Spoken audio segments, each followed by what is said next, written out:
Hello বন্ধুগণ, কেমন আছেন সবাই? আশা করি ভালো আছেন। আমিও ভালো আছি। নতুন একটা দিনে নতুন একটা ব্লগে সবাইকে স্বাগতম। আশা করি ব্লগটা ভালো লাগবে। ভালো লাগলে লাইক, কমেন্ট, শেয়ার দিয়ে আমার পাশে থাকবেন।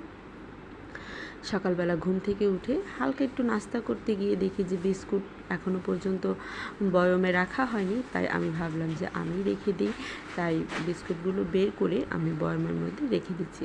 আর দেখুন এত সুন্দর লাগছিল বিস্কুটগুলো, চকলেট আর নর্মাল যে কালার কম্বিনেশনটা দেখতে খুব ভালো লাগছিল।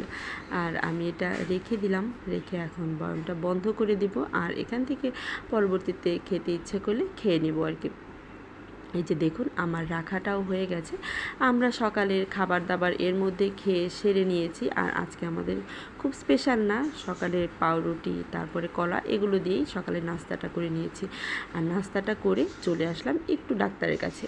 আর ডাক্তার আসার কারণ হলো আমার বোনের চোখটা প্রায় 2 দিন ধরেই একদম লাল, বা চোখটা একদম লাল ছিল আর একটু ফুলে গেছে চোখ। যেহেতু একটু ভয়ঙ্কর বিষয়, যেহেতু অন্যান্য স্থান যদি লাল হয় ফুলে যায় তেমন চিন্তা না করলেও চলে, কিন্তু দেখা চোখ যেহেতু একটু সেন্সিটিভ জায়গা, তাই চলে আসলাম ডাক্তারের কাছে। বৃহস্পতিবার এই চোখটা দেখা যায় ফোলা কিন্তু লাল হওয়া, কিন্তু ওর পরীক্ষা থাকার কারণে আর বৃহস্পতিবার আসা হয় না।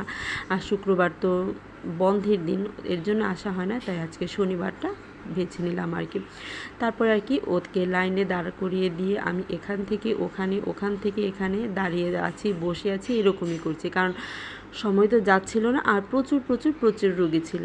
এই যে ডাক্তার দেখানো শেষ হয়ে গেছে, আমরা এখন বাসার দিকে যাচ্ছি। আর তখন দেখলাম যে ভেলপুরি আর ফুচকা বিক্রি করছে। এগুলো দেখে তো মাথা নষ্ট হয়ে গেল। বোন খায়নি, আমি খেয়ে নিলাম।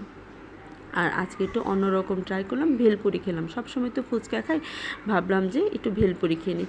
খাওয়া দাওয়া শেষ করে বাসার দিকে চলে আসলাম। আর আসার সময় তো অনেক কিছু কিনে এনেছি। এই যে কলা কিনে এনেছি, যেটা আমাদের প্রতিদিন প্রয়োজন হয়। একটা করে কলা তো ছেলেকে খাওয়াতেই হয়, যার ফলে আমরাও খাই। একদম দেখা যায় যে এক ফানা কলা 2-3 দিনের বেশি একদমই যায় না, কলা আনতেই হয়।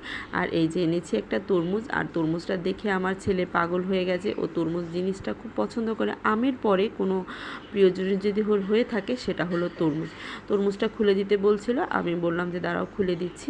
আর এদিকে লেবু নিয়ে আসলাম, লেবু তো খুব দরকার এই গরমের মধ্যে। লেবুর শরবত খেতে তো গরমে খুব ভালো লাগে।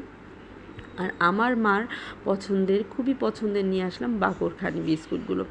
মা খুব খেতে পছন্দ করে, আর একদমই গরম গরম। কিন্তু হলো কি, এই বাকরখানি বিস্কুটগুলো আনতে আনতে একদমই ভেঙে যায়, একটা বিস্কুটও আস্তা ছিল না। তারপরে কি, এই যে দেখুন ছেলেকে কেটে দিলাম হলো তরমুজটা। আর ছেলে খুব এনজয় করে জিনিসটা খাচ্ছিল। আর ও দেখছিল যে আমি ভিডিও করছি, তাই একটু ঢং করছিল। দেখুন ঢঙেরও একটু লিমিট আছে। ও যে প্রতি কথাতেই প্রতি জিনিসে এত ঢং করে, হাসিই পায় দেখলে আর কি।